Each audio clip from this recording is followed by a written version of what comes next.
Bonjour et bienvenue à chacune et à chacun d'entre vous. Après avoir considéré la voie par excellence, l'amour, ainsi que la marche par excellence, la marche dans la foi, j'aimerais partager avec vous quelques pensées autour de l'excellence de la connaissance du Christ Jésus. Je lis en introduction ce verset de Philippiens 3:8. Je considère toute chose comme une perte à cause de l'excellence de la connaissance du Christ Jésus, mon Seigneur, à cause de qui j'ai fait la perte de toutes et je les estime comme des ordures afin que je gagne Christ. Dans cet épître, l'apôtre Paul conduit bien sûr par le Saint-Esprit, parle à plusieurs reprises de lui-même.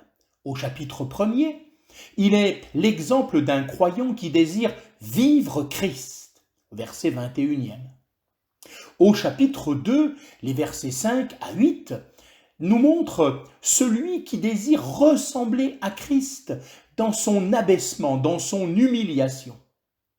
Et ici, arrivé au chapitre 3, il nous est dit au verset 14, « Il court droit au but ».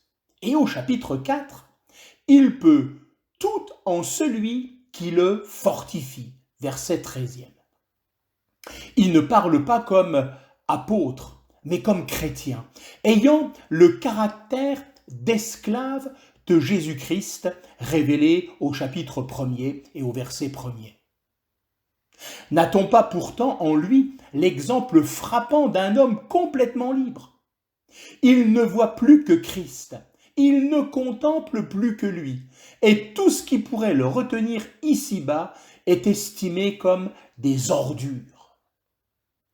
Son premier but, c'est gagner Christ.